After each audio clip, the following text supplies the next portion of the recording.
In this video, I'm going to show you how to fill holes in wood. For this tutorial, you will need a wood filler of some sort, a sanding sponge, and a spackle knife. First step is to get your wood filler and fill the hole directly. It's best to fill the hole with the nozzle. If you apply it to your spackle knife and then apply it, you'll get it everywhere. This keeps it only in the hole. I'm just going to put a dab directly into the hole. I've kept as much of it as possible directly in the hole. Then I'm just going to get my spackle knife and wipe off any excess. Here's a close-up of a different hole. I'm getting the nozzle, I'm just filling it with the wood filler, and I'm getting my spackle knife and just wiping it away. The process is the exact same if it's a gouge as well.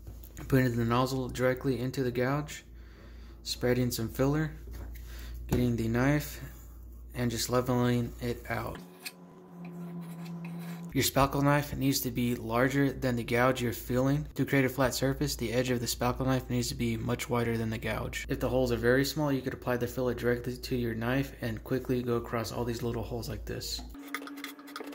If you're needing to fill gouges in wood trim, you will first need to scuff it up if it's covered with a high gloss paint.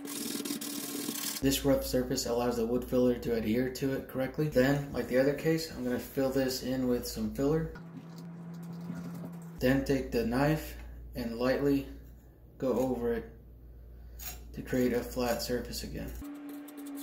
If you're filling the gouge on the corner, it's the same. Fill the area with some filler. Then take your knife perpendicular to the round area. Just rotate it around the edge of the radius.